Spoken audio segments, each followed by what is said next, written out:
Palhetas. Distribuição Sinapse. Fragonard, o amor em meio às pregas.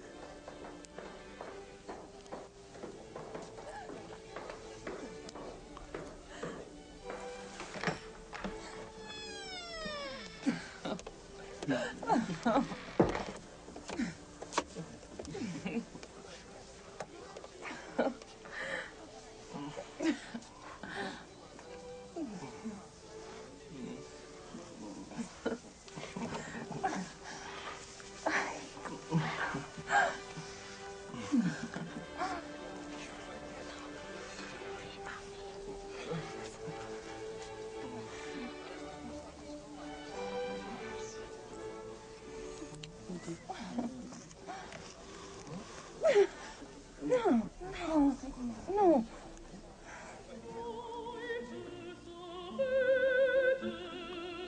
Uma pequena mesa, uma maçã, um vaso caído, almofadas verde escuro, um baldaquim com cortinas escarlates. O amor em meio às pregas.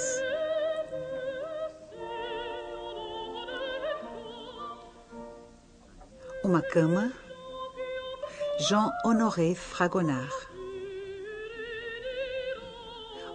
Uma rosa, uma cadeira caída, um buquê de flores. Museu do Louvre, Paris. Uma banqueta, uma porta com fechadura e aldrava. A aldrava.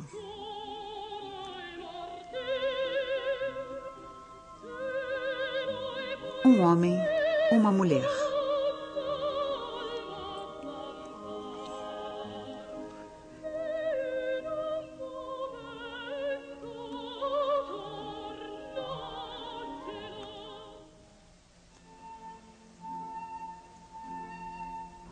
Em 1777, um desenho próximo de A Aldrava, assinado por Fragonard, é colocado à venda.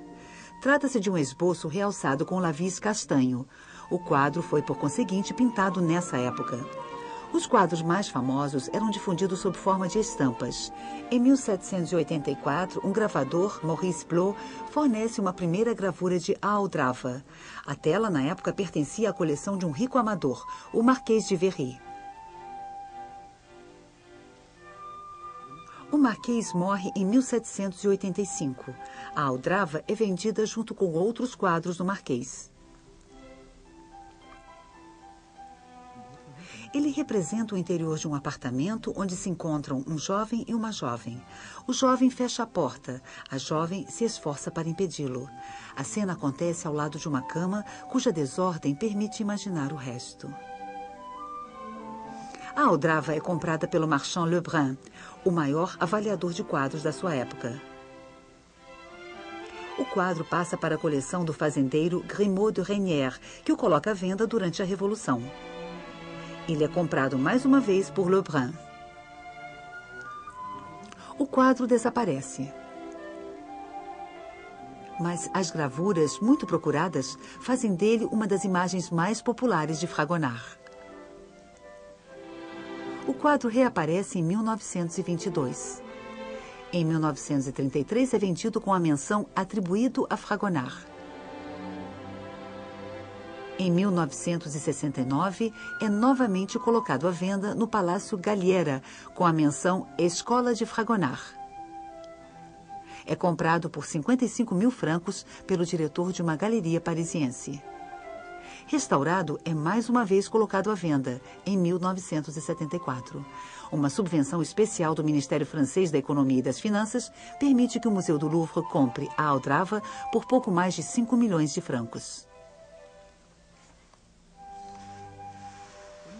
Iniciam-se várias polêmicas. Alguns insinuam que a tela adquirida pelo Louvre é uma das cópias em circulação e não o original, desaparecido durante o período revolucionário.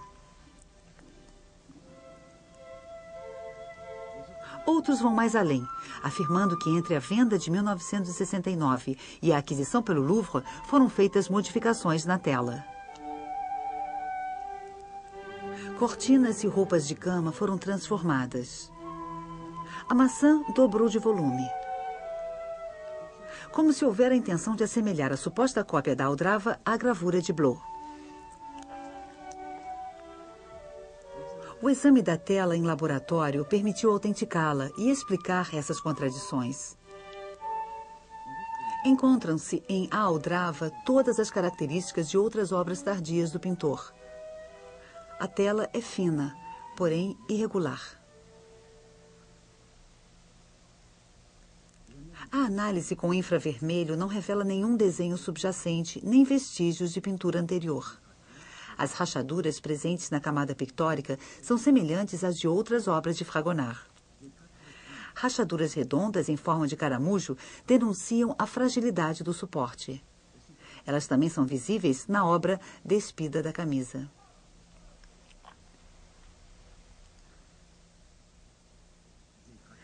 Rachaduras prematuras afetam o drapeado amarelo do vestido. Secando mais devagar, a camada inferior provocou a formação de largas fendas na camada amarela.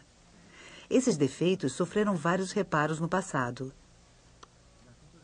A fotografia em fluorescência ultravioleta mostra linhas pretas que correspondem a essas restaurações. Enfim, rachaduras devidas ao tempo, mais tardias, são atribuídas à movimentação da tela.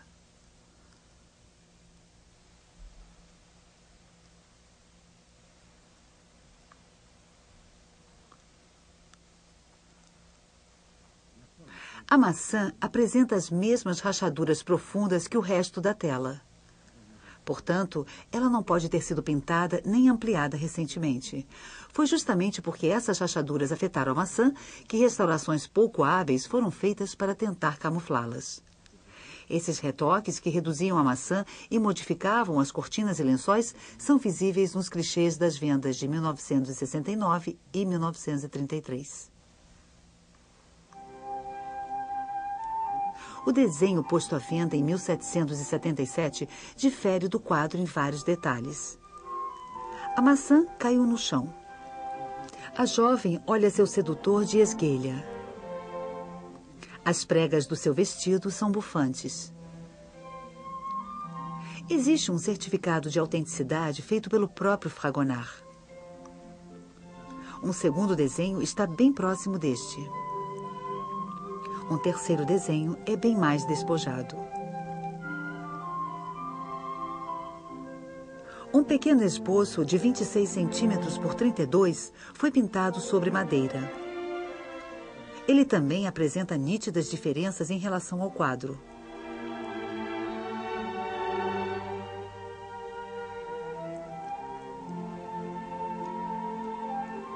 O jovem é loiro. A jovem está de olhos abertos e não existe maçã. Passando do esboço para o quadro final, Fragonard ampliou bastante a composição, 73 centímetros por 93. Ele também simplificou a cena, eliminando tudo o que pudesse distrair o olhar. O mesmo raio de luz ilumina a porta, o casal, a beira da cama e a maçã. Essa luz marca a diagonal do quadro. As cortinas, a cama, a toalha e as vestes são percorridas por conjuntos de pregas moduladas. O pintor gosta de torções ascendentes. A perna direita da mulher inicia uma curva que se prolonga pelas costas e o braço direito do homem. As pregas principais do vestido se concentram em direção ao ventre da mulher e parecem continuar nas pregas da camisa do homem. Só algumas formas geométricas mais precisas, a mesa ou a porta, contrariam esse conjunto de curvas flexíveis e ritmadas. Na passagem do esboço ao quadro, ocorreu uma mutação.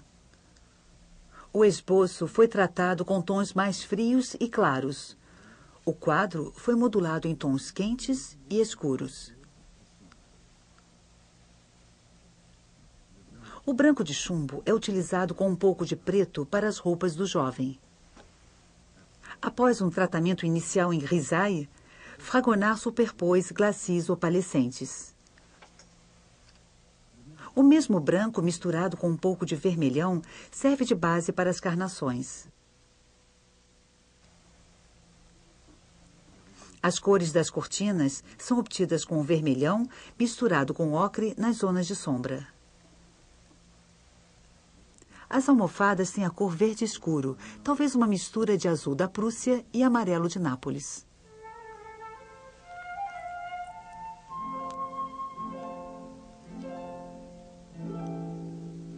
O amarelo é a cor de Fragonard. Ele parece explorar todas as suas gamas em seus quadros.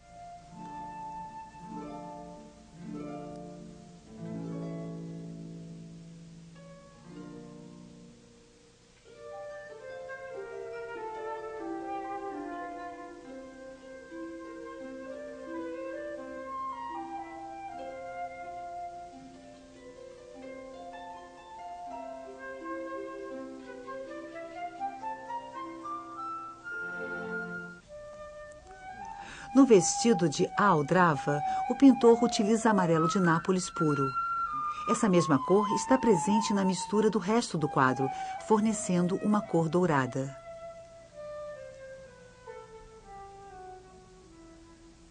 Assim, a Aldrava é composta por uma paleta bem reduzida: preto, branco, amarelo, vermelhão, ocre, verde.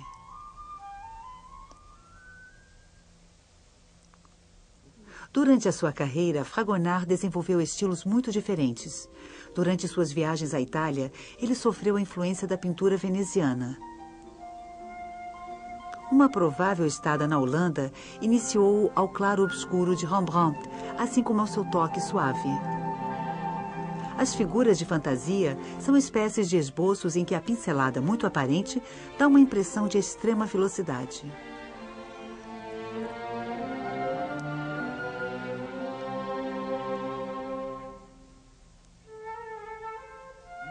Mas Fragonard também sabe pintar personagens e objetos de contornos precisos. Ao retornar de sua segunda viagem à Itália, o pintor quer provar que pode acompanhar a moda. A Aldrava conserva pregas e curvas do rococó e o toque suave, mas já apresenta as características mais meticulosas do estilo neoclássico que nascia nessa época na França.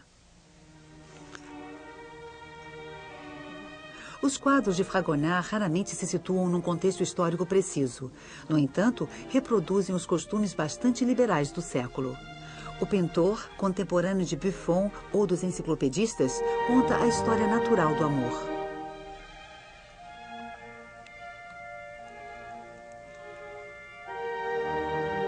A perseguição, a surpresa, o amante coroado,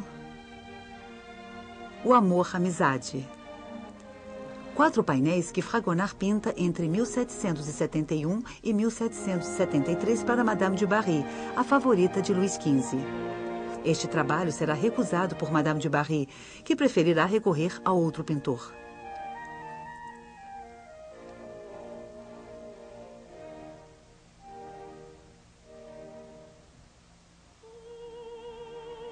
Outros quadros levam o espectador a penetrar nas alcovas. Le Feu aux Poudres. Uma jovem só, apenas com a sua camisola, está deitada na cama, pronta para ser incendiada pelo amor.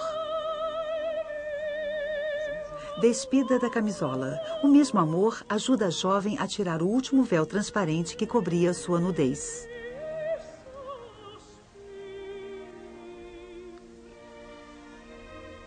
O copo de água. O quadro desaparecido só é conhecido por uma gravura.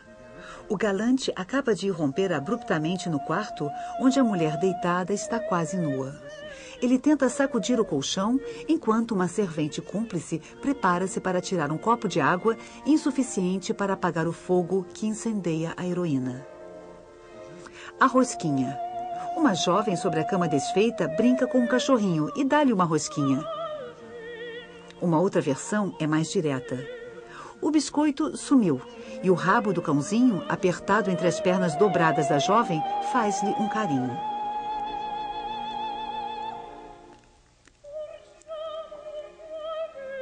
A modelo debutante. Uma alcoviteira vem oferecer uma garota bem jovem ao artista, que a analisa.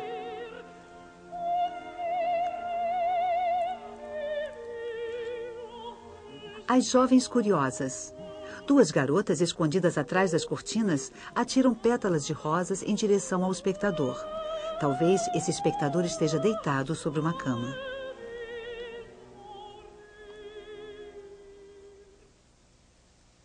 Como na questão dos costumes, os quadros de Fragonard ilustram a moda dos elegantes de sua época. Por volta de 1780, os homens usavam os cabelos levantados na frente num topete, crespos dos lados e longos atrás, presos num rabo de cavalo. Usavam camisa, colete de mangas compridas e uma veste à francesa aberta na frente. Por cima, costumavam usar um tipo de capa-manto, o roquelaure. Também usavam uma calça dita à la bavaroise, que ia até o joelho. Calça e meias eram presas por ligas com fivelas. Sob as calças, usavam uma ceroula de algodão. Assim, em A Aldrava, o homem veste a camisa e a ceroula. Ele tirou a calça, os sapatos e as meias. As mulheres usavam laços bufantes no pescoço e fitas nos cabelos.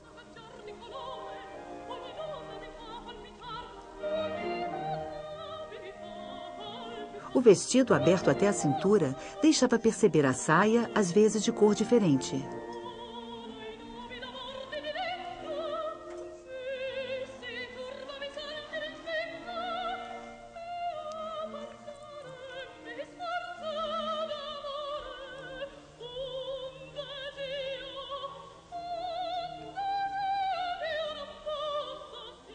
Os panos laterais do vestido podiam ser levantados e, graças às fendas da saia, enfiados nos bolsos. Mangas e saiotes eram fixados num corpete com barbatanas bem apertado e trançado nas costas.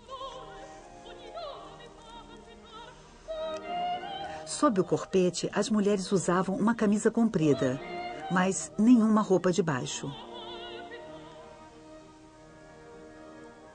Este é o tema de um quadro célebre de Fragonard, Les Hasards Heureux de l'Escarpolette.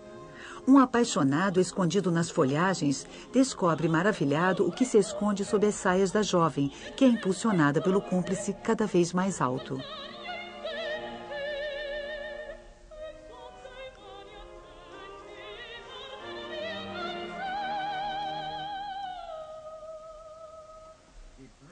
As meias eram presas acima do joelho por ligas. Em A Aldrava, a mulher perdeu as suas fitas. Ela está despenteada. As pregas do vestido saíram dos bolsos, mas ela ainda está vestida. Os indícios das vestimentas, assim como a posição dos objetos no cômodo, permitem reconstituir a história contada pela Aldrava. O rapaz levou a moça para dentro de um quarto. Ele é moreno, muito musculoso e talvez não pertença à mesma classe que ela. Ele jogou rapidamente seu casaco sobre a cadeira. Soltou os cabelos da companheira e levou-a para a cama. A torção das cortinas demonstra que ele abriu a alcova. O amassado das almofadas e dos lençóis é o indício de seus primeiros beijos, de seus afagos, de seu abraço. Para o rapaz, foi fácil livrar-se furtivamente dos sapatos, das meias e da calça. Desatar o vestido, a saia e o corpete, ao contrário, levaria muito tempo. Nos abraços furtivos, bastava ao sedutor levantar os amplos saiotes, saia e vestido, para logo chegar ao objeto escondido do desejo. Até então, a mulher sentia-se protegida pelo risco da chegada de um estranho no cômodo. Mas os carinhos foram longe demais. Seu sedutor está quase nu junto a ela. Ela se sente indefesa. Pula da cama em direção à porta. Seu vestido ainda está sobre a cama. A cadeira está caída. O vaso virou. O buquê foi parar do outro lado. Sempre enlaçado com a companheira, o homem passa à sua frente. Ele a segura. Ela está cambaleante. Ele passa o ferrolho. Ela estende o braço para impedi-lo, sem muita convicção. Coloca sua mão direita sobre a boca do companheiro, agora um gesto mais de carinho do que de recusa. É o último segundo de resistência. Atrás dela, a cama aberta. Ela vai ceder. Ela já cedeu.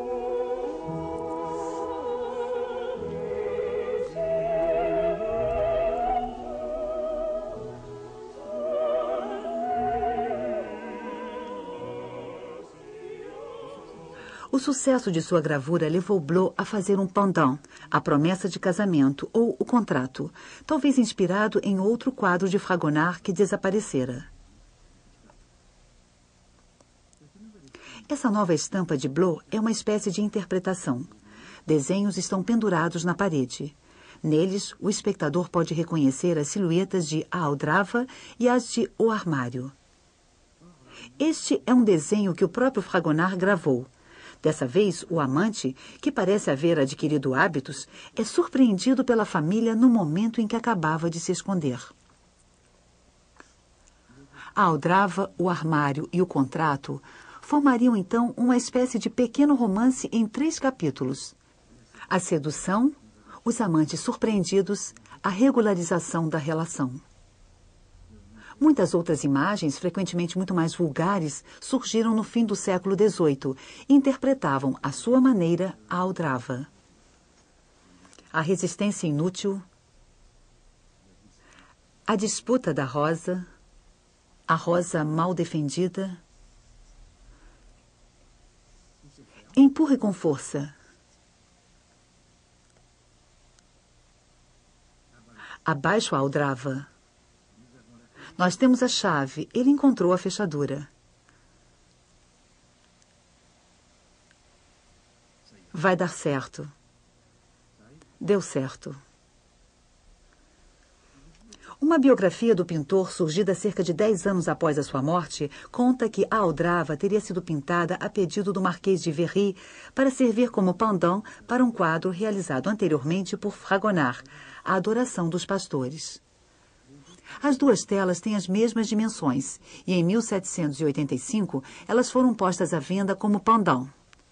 Mesmo que esse emparelhamento pareça estranho, talvez se deva ver aí uma variação da oposição clássica entre amor sagrado e amor profano. A inocência da virgem e do recém-nascido estaria assim em oposição à paixão. Neste caso, a maçã faria todo sentido. É o fruto do pecado original. Instigada pelo demônio, Eva oferece a maçã a Adão. Morder a maçã é cometer o pecado da carne. O vaso caído tem a forma longa e estreita. Na mística cristã ou na poesia erótica, a palavra vaso é uma metáfora do sexo feminino. Esse sentido será mantido na gíria. O cântaro rachado ou cântaro quebrado, nas composições do século XVIII, como em Greuze, assumem às vezes um sentido trivial. Em A Aldrava, o vaso só está caído, mas a castidade da jovem está por um fio. Mesmo simbolismo nas flores, que, na iconografia cristã e no folclore europeu, simbolizam a virgindade das moças. Proteger sua flor ou sua rosa deve ser a principal preocupação da jovem bem-educada. A cadeira caída é vista com frequência nas cenas de sedução. Porque está de pernas para o ar, ela evoca o atropelo dos amantes. Todas as pregas do vestido da mulher convergem para seu ventre como flechas de Cupido. O ferrolho garante supostamente a segurança das mulheres. Seria até uma imagem de virtude. Mas, neste caso, o ferrolho vai proteger principalmente o sedutor dos importunos, que poderiam vir interromper a sua empreitada. A eliminação pelo homem do perigo externo aumenta para a mulher o perigo interno. Romper o ferrolho, quebrar o ferrolho, esse instrumento lembra imagens de violação. Aliás, com seu pino central deslizante, o próprio ferrolho é um objeto muito ambíguo.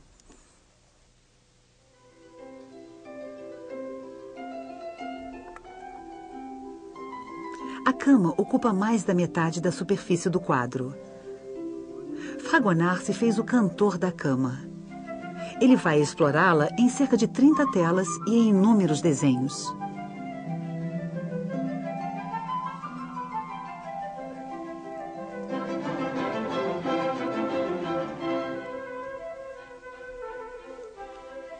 Cortinas, cordões, fitas, travesseiros, rolos e colchões enfeitam essa peça mágica, a cama, palco de todas as encenações, onde tudo termina, onde tudo começa.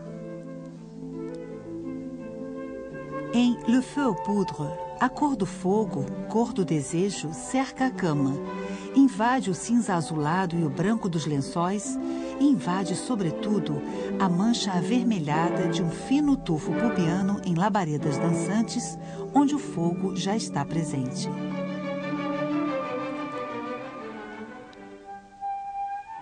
Em um instante desejado, o fogo tomou conta de tudo.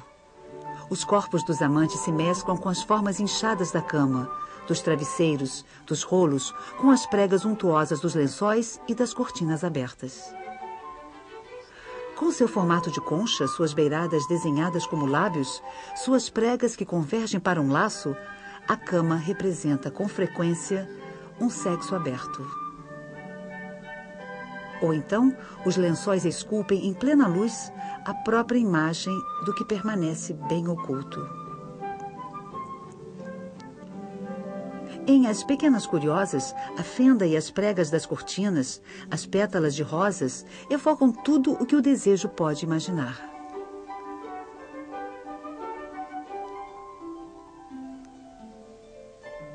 Io recebe Júpiter sob forma de uma nuvem que lembra muito um travesseiro. Em A Resistência Inútil, a desordem da liteira atesta o ardor do encontro e turva as formas. Ao primeiro olhar, é difícil definir de quem são as pernas. Edredons, rolos, lençóis, roupas adquirem formas equivocadas, transformam-se em traseiros, sexos, bocas. A aldrava mostra os dois amantes curvados um contra o outro, perna contra perna, dançando o último passo da parada sexual. No final das contas, eles talvez não desempenhem o papel principal, assim como a aldrava, que apesar de dar o título ao quadro, pode não ser mais que um mero acessório. Ao mesmo tempo feminina, com suas pregas de carne vermelha delineando profundezas de sombra, e masculina, com seu contorno apontado em plena luz, a cama talvez seja o principal personagem da cena.